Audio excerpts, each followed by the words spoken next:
জি।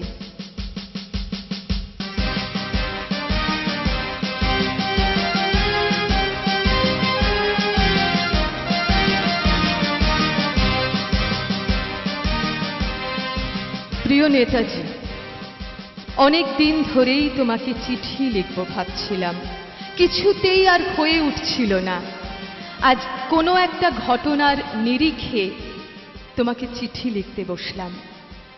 ছেলেবেলায় আমাদের দোতলার ড্রয়িং রুমে তোমার ছবি, জন্মদিনে পেতাম বই, সেখানেও তুমি, বাবার গল্পে তোমারই বীরত্ব। দেখতে দেখতে, শুনতে শুনতে ক্রমে আমিও তোমার ভক্ত। বাবা বলতেন ইন্ডিয়ার আর একজন নেতাজির দরকার ছিল। মা গাইতেন বীর সুভাষের মহান দেশ।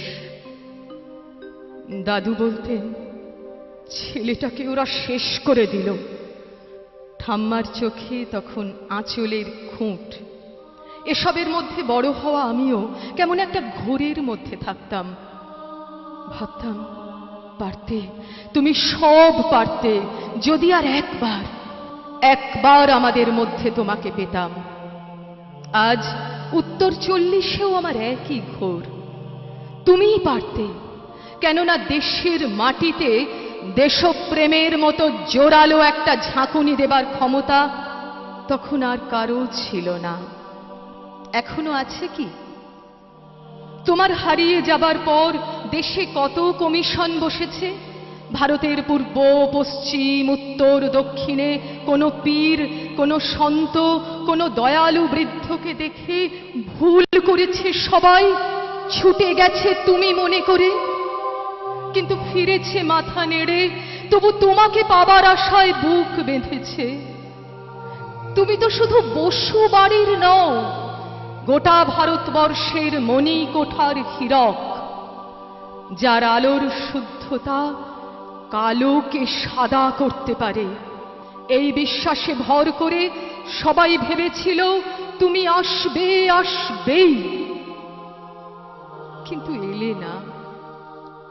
কেটে গেল অনেকগুলো বছর, পেরিয়ে এলাম জীবনের অনেক গলি ঘুঁজি। তুমি এখন বিমানবন্দরে, সভা সমিতিতে, রিসার্চ ব্যুরোতে, এমনকি ছেলের নামকরণেও।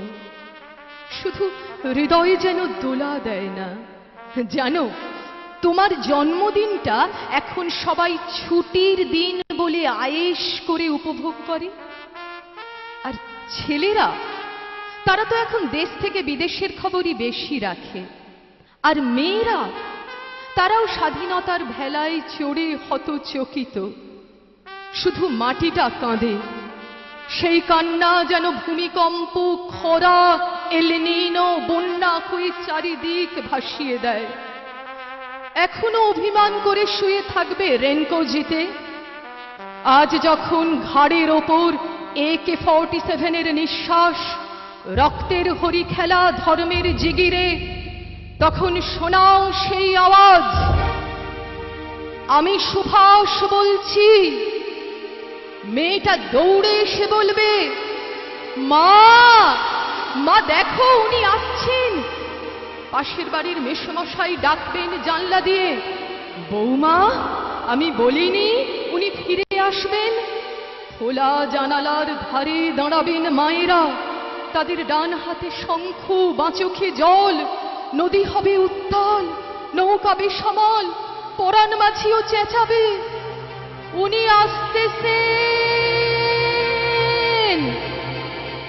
সবুজ মাঠে শিশুদের হাতে পতাকার দোলা, উনি আসছেন, উনি আসছেন, উনি ফিরে আসছেন। তোমার হারিয়ে যাওয়া জন্মদিনের ভেতর থেকে উঠে আসুক আর একটাতেই সে। আজ স্বাধীনতার ঠিক আগের মুহূর্তে দাঁড়িয়ে তোমাকে আমার এই চিঠি। প্রণাম নিও। ভালো থেকো নেতাজি, প্রণাম নিও।